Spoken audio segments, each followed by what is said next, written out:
Hello, it's Miss Amanda from the Allen County Public Library, and welcome to another summer reading program.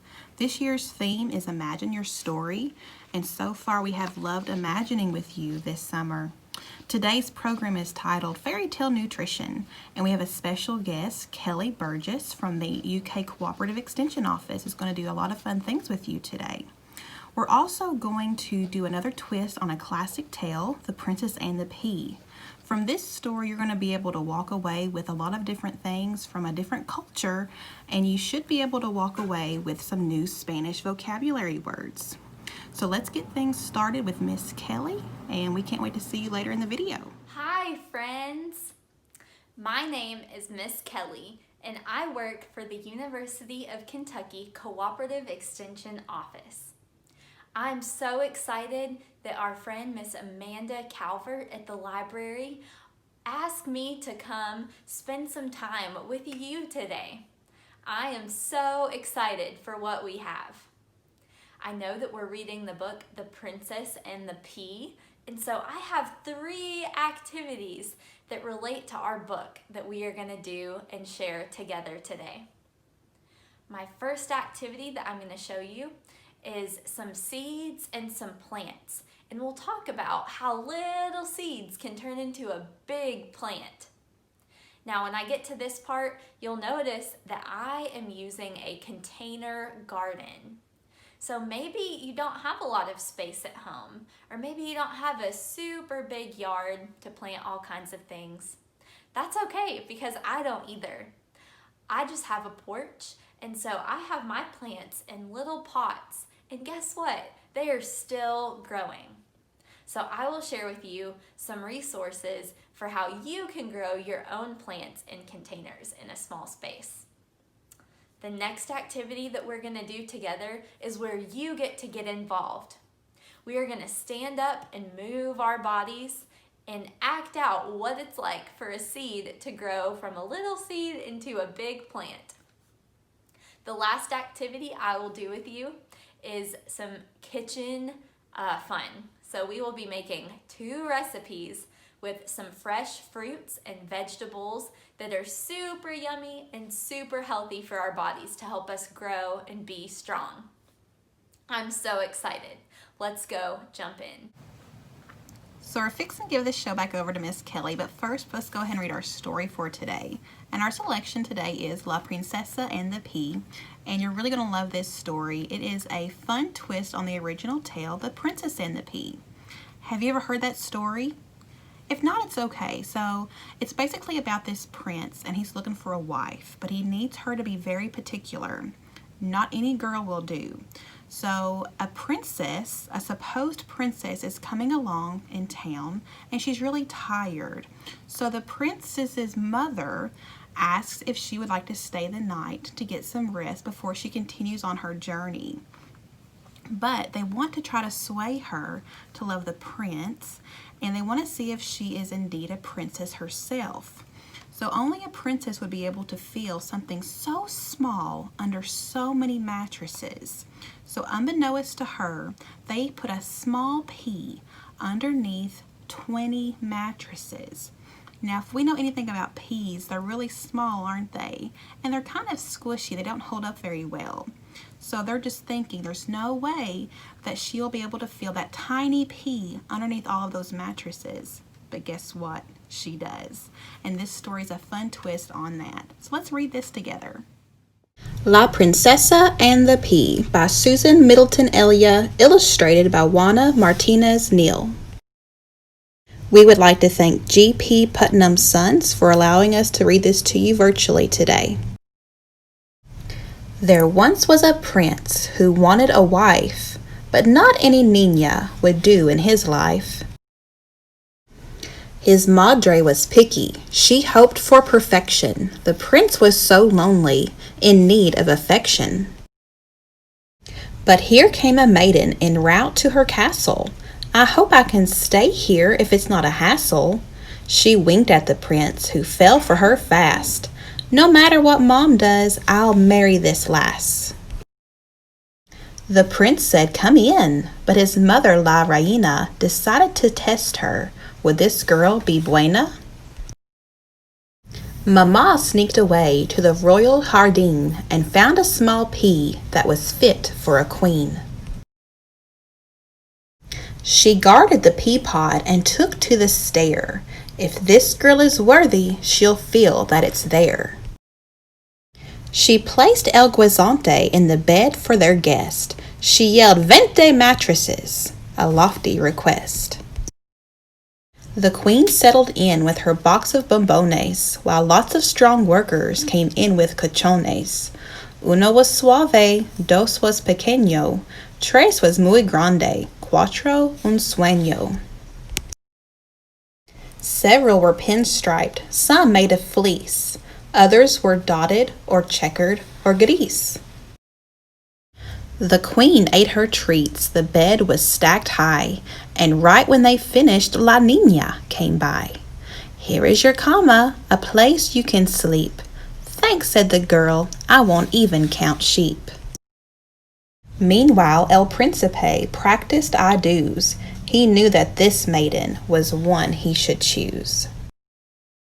"I like her, mamma," he said with a lilt.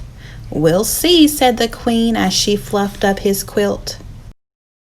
The girl stretched her brazos and yawned with her boca, but the bed felt so lumpy like there was a roca. The little guisante was 20 times deep. Could it be the reason the girl got no sleep? She trudged down for breakfast, her ojos so droopy. "And how was your slumber, La Reina?" was Snoopy. "Great," said the girl, "if you like hard and lumpy." "Oh, probacita," the prince said, "you're grumpy." Their guest brightened up as she noticed the lad. "Really," she murmured, "it wasn't that bad." "I thought La Reina, how'd she detect it? Is she a real princess? I think I suspect it." She signaled her son that the girl passed the test. Drat! She had managed to stave off the rest. The prince soon proposed with a golden anillo. They married that week in the royal castillo. The queen kept her promise and threw a big boda. The bride wore a wedding gown stylish de moda. Accepto, they both said "I do." And still to this day, the queen has no clue. The prince had put pitchforks and stones in La Cama to help his true love pass the test of Queen Mama. The prince and his bride had hijos galore, one for each mattress, and then had no more. The end. Hi, friends. Since we are talking about the book The Princess and the Pea today, the first thing that I wanted to show you was some of my plants. Now, where do plants come from? Maybe you know this already, maybe you don't, but all plants come from something really small, just a little tiny seed. It's so amazing how a little tiny seed can turn into a big plant. And that's actually what happened with both of these plants. So before we guess what kind of plants they are, I wanted to show you the seeds for each one.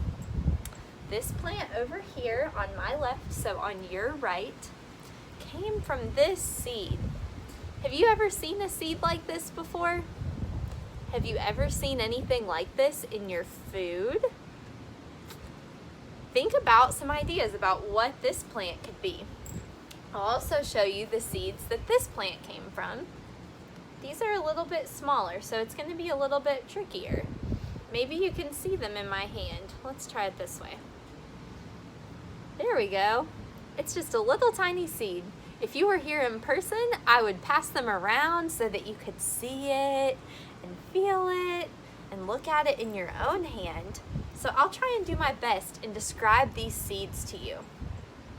They're both a similar color. They're both a whitish color, kind of a cream color. They're both smooth on the surface, on the outside. They're almost the same length, but one is a lot flatter and the other one is definitely more round. I would think that the seed that was bigger or a little bit more round would probably make a food that was bigger, right? A bigger seed, a bigger something to eat. But that might not necessarily be the case. So we pointed out some ways that these seeds are similar and some way that these seeds are different. So I'll go ahead and tell you what they are. Maybe you've made a guess at home already. This plant over here on my left that came from the bigger seed is a green bean. Now that I tell you that, it kind of makes sense. This little seed kind of looks like what's inside a green bean when you eat it. Okay, maybe you have your guess for this plant over here. This plant is a cucumber. Have you ever eaten a cucumber before? This little seed, you might not realize it, but it is actually what is on the inside of a cucumber. When you cut it open, maybe you eat it with some ranch dressing, maybe you put it on your salad. So, I've told you what both of these types of plants are. And we can see that just like the seeds are different, the leaves are different, the height is different. One plant is bigger or smaller. This plant is gonna crawl up this lattice because it makes vines, and so it likes to climb and get tall. So I don't have any green beans yet, but I do have some cucumbers that I want to show you today. This is a cucumber, if you have not seen one before, just so you can see how big. It's about the length of the palm of my hand, a little bit bigger. This cucumber came from one of my friend's gardens, and so it's small, it has a bumpy surface, it has some different striped colors going through it that you can see, and it is so delicious. I can't wait to eat it. Now this cucumber is a cucumber that came from the grocery store, so it's a lot bigger. It's about the size of my head, and so while these are both cucumbers, we can see that even vegetables that are the same type can look really different. So just like the seeds are different, the fruits or the vegetables that come from the plants can also be different. In a few minutes, we'll talk about which fruits and vegetables grow above the ground or below the ground. We'll do a fun activity. We'll even act out what it's like for the seeds to grow. I am so excited. So let's talk a little bit more about how we go from seed to this big plant. How does that happen? Do you know what plants need to grow, or what seeds need to grow into plants, I should say? There's 3 things. Think about it and talk about it with maybe your parent or maybe your brother or sister, whoever you're with at home. One thing that is pretty easy to see is soil. So that's the dirt that's in the bottom of these pots. That's where the seed gets its nutrition. Just like how we have to eat healthy foods for our body to grow, the seeds need nutrition too so that they can grow. What else do they need? Seeds also need water in order to grow. So that can come down like the rain from the sky, or these plants can even grow inside. And so if they're not underneath the sky, we have to help them out and give them water, maybe with a watering can. If you've ever grown a plant before, you know that it needs water in order to grow. The last thing that plants need in order to grow is sunlight. So the sun comes up every day and the plants grow up toward the sun.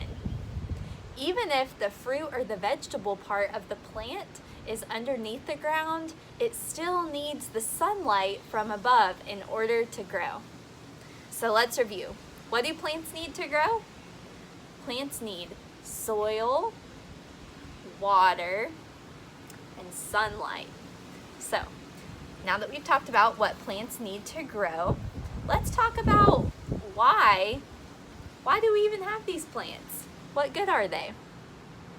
Well, these types of plants in particular help grow fruits and vegetables that help our bodies grow.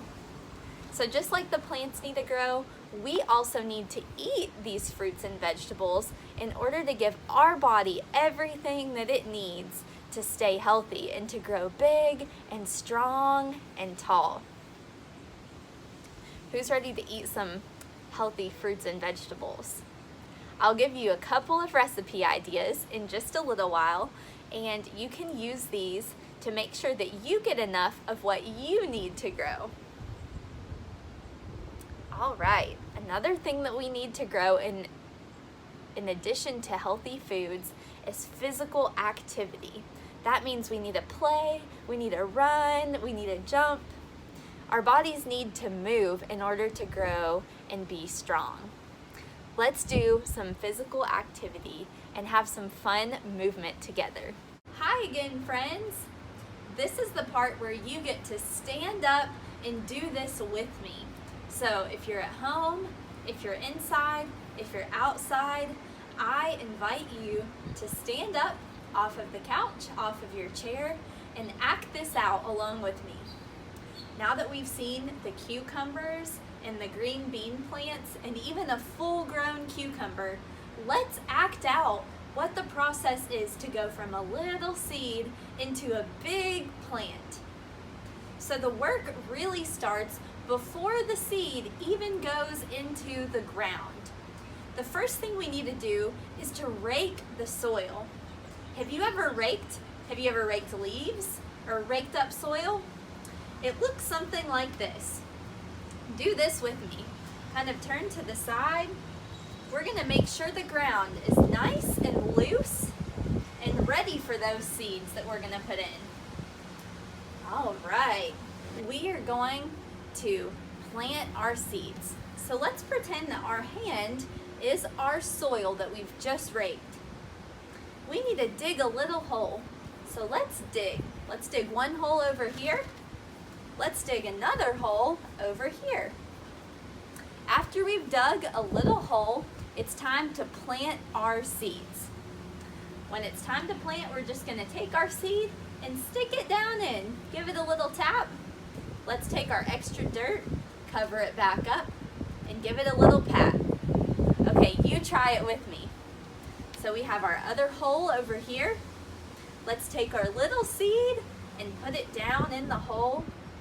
Let's cover it up with our loose dirt and give it a little pat.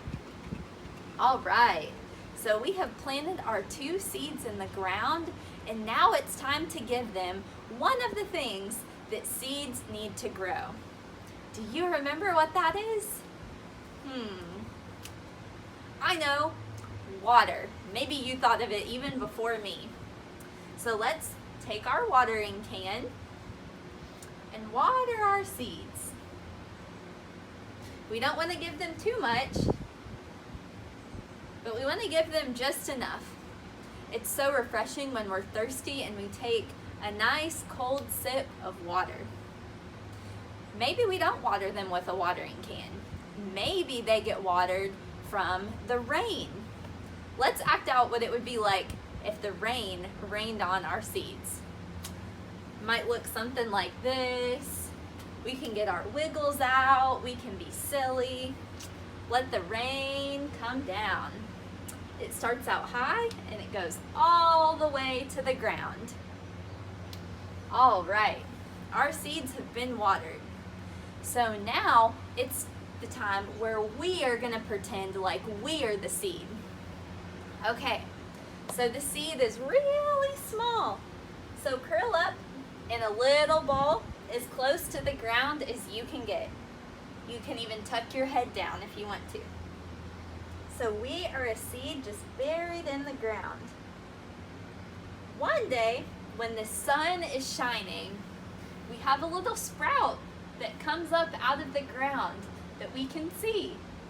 Just a little single stalk that's gonna turn into our big plant. So you do this with me. From our little seed, we're gonna reach up towards the sun. Then what happens after that? Maybe this is a little leaf. Our hand might be a little leaf waving in the wind. But it's gonna get taller. It's gonna grow because that's what happens to seeds when they have what they need: the soil, the water, and the sunlight. So let's get bigger. It's kind of a slow process, but we can slowly stand up. We can reach out our other arm. Get a big stretch. You might even stand on your tippy toes and reach up towards the sun. When the sun shines on you, how does that make you feel? When it's warm, maybe you're laying by the pool, maybe you're playing in the pool. Ooh, it just makes you want to stretch. Let's stretch our arms out wide. Let's do it again. Oh, it feels so good. One last time, let's stretch our arms up towards the sun. So now our seed has grown, and what are we gonna do next?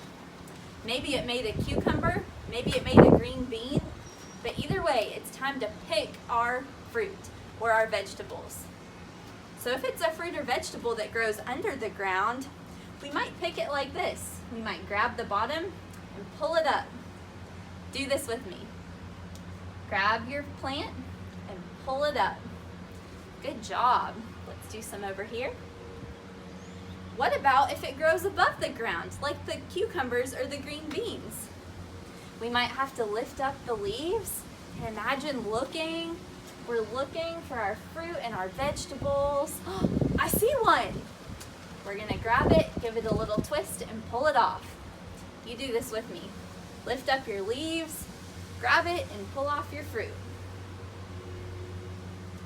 Good job. Now we are ready to make our food into a healthy snack. We'll do that in just a few minutes. But first, I want to talk a little bit more about what seeds grow above the ground and what seeds grow below the ground. So here's your chance to participate again. I'm going to say the name of a fruit or a vegetable, and it either grows above the ground or below the ground. If it grows below the ground, when I say its name and you think it grows below the ground, we want to go into a little squat. Maybe your squat looks like this. Maybe it looks like this. Maybe you just bend over and touch your toes. So you have those three options. If it grows above the ground, let's jump up in the air. We can just do a little jump, a little hop, or we can jump up and make a big X with our bodies. All right, here's my first one. My first fruit or vegetable is a squash. They're yellow, they're bigger on one end and skinny at the top. Where do you think a squash grows? I'll give you just a couple minutes to get in your pose.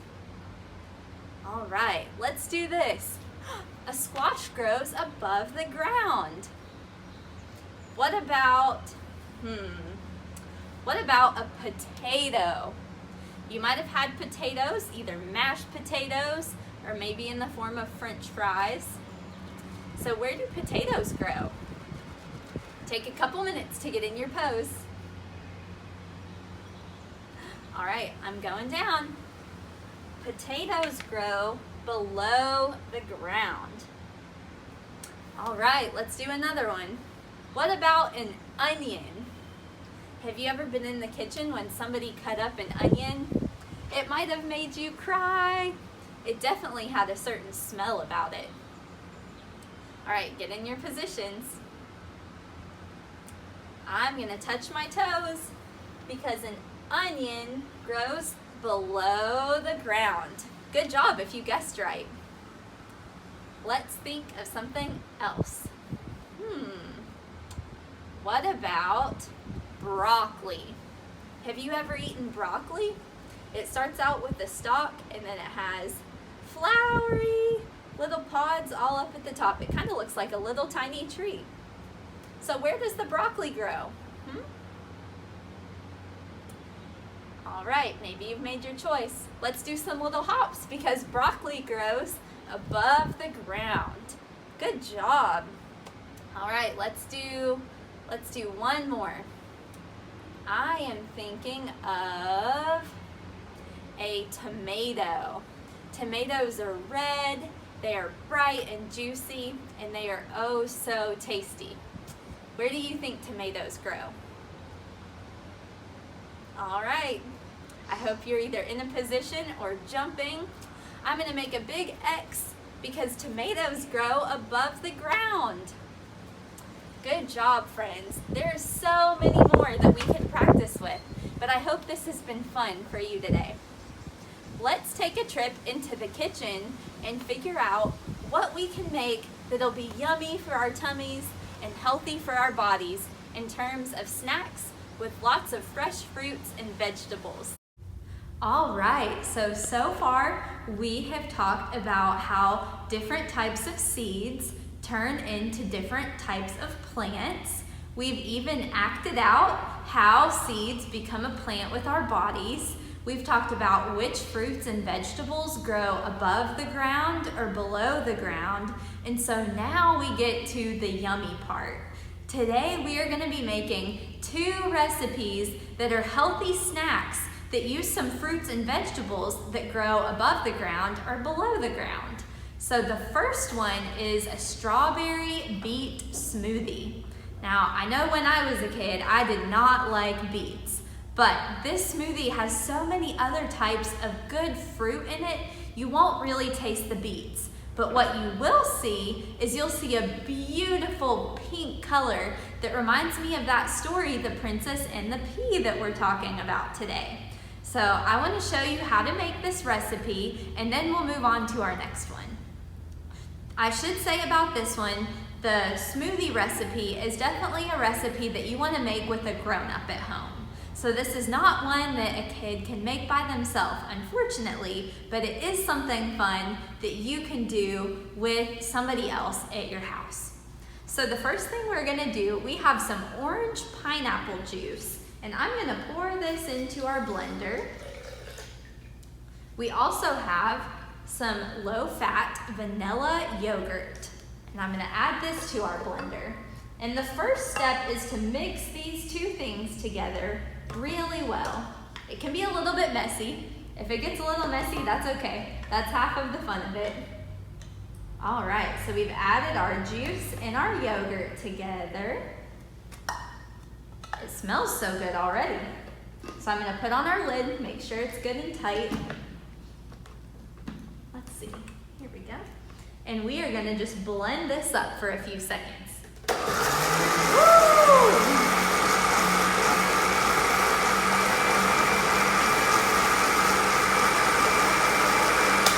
Alrighty, so that's a great starting spot. It looks kind of like an orange creamsicle at this point. But next we are gonna add our beets. We have half a cup of canned sliced beets. You can already see that pink color in there. We're gonna add 1 apple that's been sliced up already. And I should also say that I have washed my hands, so make sure that you wash your hands too before you start this recipe. Even if you don't think you're gonna touch the food, you always need to wash your hands before you get started. So we added a frozen banana, 1 apple, and half a cup of beets. And I'm gonna give this another round of blending. Wow!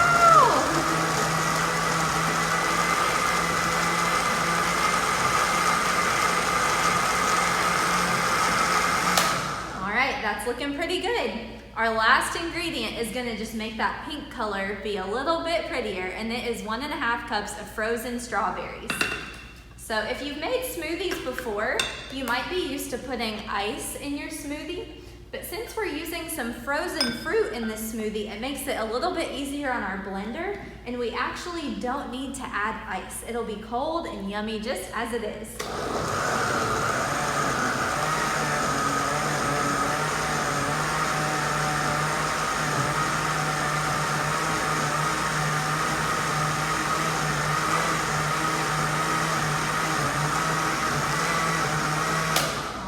I think that looks pretty good. So this is our Princess and the Pea pink strawberry beet smoothie. So I'm gonna pour this in our cup, and that would be ready for you to enjoy. So one other recipe for you today is mini fruit squares. So we have some graham crackers, we have some more vanilla yogurt, And that's a great thing about both of these recipes together. You can enjoy them together, and it uses some of the same ingredients. So I'm going to use just about a teaspoon, you don't have to be exact, but a little bit of vanilla yogurt on our fruit squares. And I like this recipe because it reminds me of The Princess and the Pea, because in that book, she can feel a really small pea underneath her bed, and this kind of reminds me of her bed with her little sheets over it. So we have lots of options of yummy fruit that we can add on top of our squares. So I have raspberries, I have kiwi, I have some orange slices, and apple slices. So you can do whatever combination you want. I might do some apple and some kiwi and an orange. I might do another one with a raspberry. And I'll say the difference is this is a recipe that kids can pretty much make by themselves. As long as you have a grown-up help you find your ingredients, you can make this one on your own. So you can try both, try one, but I'll say that most of these ingredients, since we talked about what grows above the ground or below the ground, all of these fruit ingredients grow above the ground. So hopefully these are some fun ideas for some healthy snacks that you can make at home. And thank you so much for watching us, and I hope that you enjoy these recipes.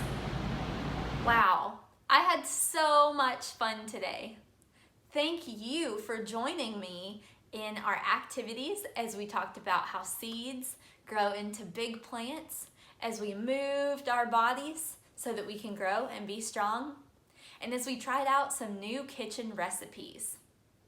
I will give you the recipes that I made today so that you can try them at home. And don't forget, one of them is for a parent or an adult to help you with, and one of them is one that you can probably make all by yourself. I had so much fun with you today, guys, and I can't wait to see how you're all participating and doing this at home with me. Have a fun day! Wasn't today fun? Miss Kelly from the UK Cooperative Extension Office has got so much information and fun activities to share, and we're very thankful that she was able to do that with us this week. Next week we're going to have another summer reading program next Thursday, and it's going to be magical creatures, beasts and mermaids. So be thinking, what will Miss Amanda read next week that has to do with a beast or a mermaid? I bet you've got some ideas already. This week we did talk about The Princess and the Pea, and I hope you enjoyed our twist on that tale, the one that took place in Mexico, and I hope you came away with some new Spanish vocabulary. Our fairy tale nutrition program with Miss Kelly talked about all kinds of different things on how to grow seeds, what happens when they do grow, why we grow the seeds. The fun exercises were really fun, weren't they? So get up, move around. It's really good for you to be able to get some exercise in. It helps us grow really good and strong. And those recipes look so delicious. Try those, and we would love to see your pictures doing that with your family. I'm going to include one more activity in the comment section below.